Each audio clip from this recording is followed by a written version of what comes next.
यह वीडियो केवल धार्मिक और पौराणिक जानकारी साझा करने के उद्देश्य से बनाई गई है। हम किसी भी प्रकार की अंधविश्वास या गलत धारणाओं को बढ़ावा नहीं देते। प्रस्तुत जानकारी शास्त्रों और पुराणों में वर्णित कथाओं पर आधारित है। सभी AI जनरेटेड छवियां केवल प्रतिनिधित्व के लिए हैं। स्वर्ग की अप्सराएं केवल सुंदरता की मूर्ति नहीं थी, बल्कि उनकी मोहिनी छवि ने देवताओं, अर्षियों और महान राजाओं को भी मोहित कर दिया। इन अप्सराओं की नृत्य कला, सौंदर्य और दिव्यता इतनी अद्भुत थी कि स्वर्ग लोक ही नहीं, बल्कि धरती और पाताल लोक तक उनके चर्चे होते थे। लेकिन क्या आपने कभी सोचा है कि अप्सराएं केवल विलासिता और मनोरंजन का ही प्रतीक थीं, या उनकी कहानियां इससे कहीं अधिक गहरी थीं? क्योंकि कई बार उनका सौंदर्य वरदान बना, तो कभी उनके जीवन ने श्राप और कष्टों का भी सामना किया। आज हम आपको मिलवाने जा रहे हैं 7 सबसे खूबसूरत अप्सराओं से, जिनकी कहानियां रहस्य, प्रेम, बलिदान और शक्ति से भरी हुई हैं। तो आइए देवताओं के लोक में कदम रखते हैं और जानते हैं इन स्वर्गीय सुंदरियों की अनसुनी गाथाएं। तिलोत्तमा, जिनकी सुंदरता विश्वकर्मा ने गढ़ी और जिन्होंने असुरों का विनाश किया। तिलोत्तमा कोई साधारण अप्सरा नहीं थी। उनका निर्माण ब्रह्मा जी के आदेश पर दिव्य शिल्पकार विश्वकर्मा ने किया था। उन्हें ऐसी अलौकिक सुंदरता से रचा गया था कि देवता, आर्षि और दैत्य सभी उनके सौंदर्य पर मोहित हो जाते। तिलोत्तमा की रचना का उद्देश्य केवल सौंदर्य नहीं, बल्कि एक बड़ा उद्देश्य था, अधर्म का अंत।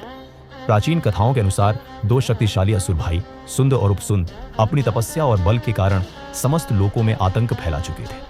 उन्हें वरदान प्राप्त था कि वे किसी अन्य के हाथों नहीं, केवल एक दूसरे के हाथों ही मारे जा सकते थे। इसी वरदान ने उन्हें घमंडी और अहंकारी बना दिया था।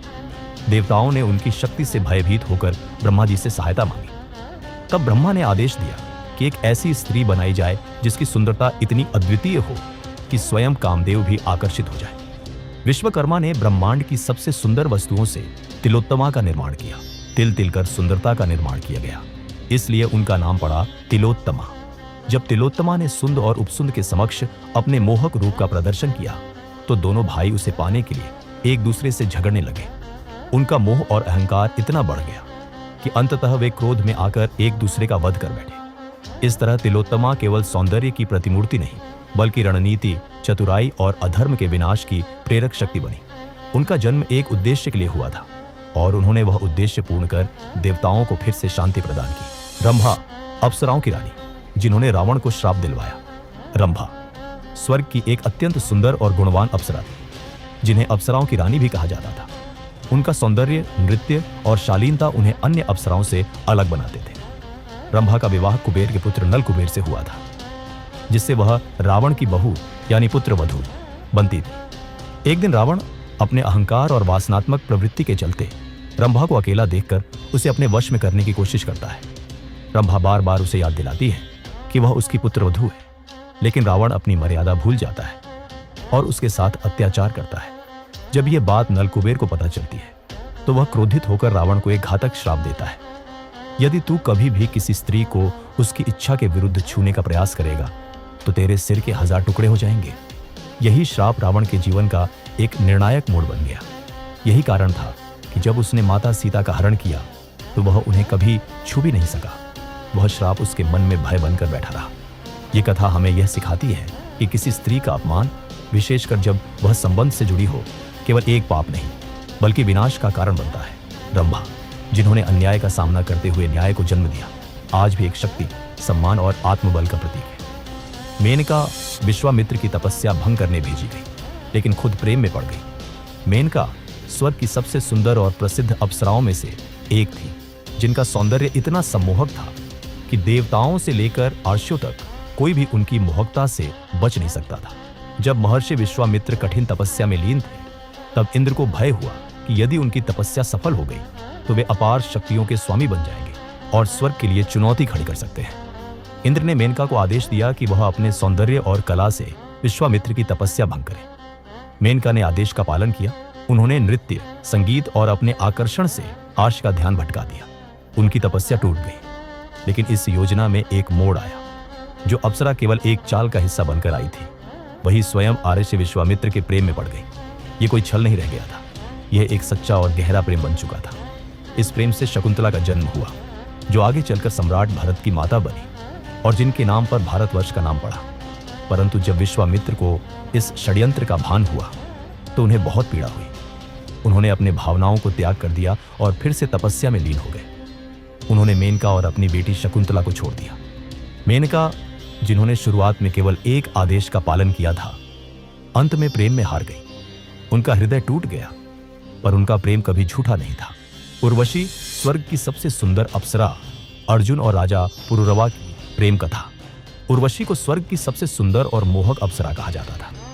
उनका सौंदर्य इतना अद्भुत था कि देवता, आर्षी और राजा तक उनकी ओर आकर्षित हो जाते थे। लेकिन उनकी सबसे प्रसिद्ध प्रेम कथाएं दो महान व्यक्तियों से जुड़ी हैं, राजा पुरुरवा और अर्जुन। पुरुरवा एक पराक्रमी और तेजस्वी राजा थे। जब उर्वशी ने उन्हें देखा तो वे उनकी वीरता और आकर्षण पर मोहित हो गई। दोनों के बीच प्रेम हुआ और उन्होंने विवाह भी किया। लेकिन स्वर्गीय अप्सराओं के नियमों के कारण उर्वशी को अंततः स्वर्ग लौटना पड़ा।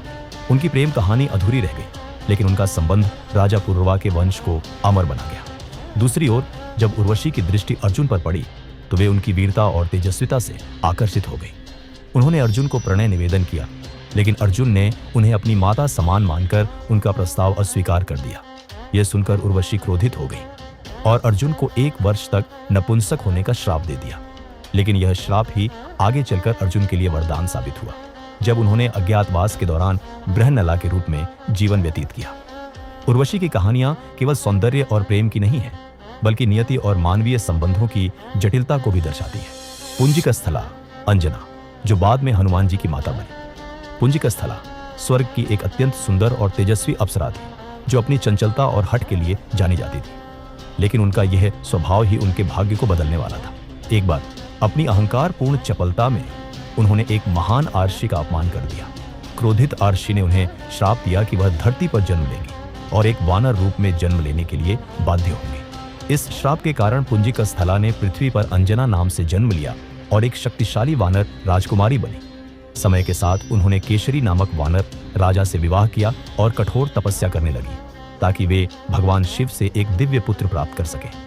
उनकी घोर साधना के फलस्वरूप भगवान शिव ने उन्हें आशीर्वाद दिया और वायुदेव की कृपा से हनुमान जी का जन्म हुआ।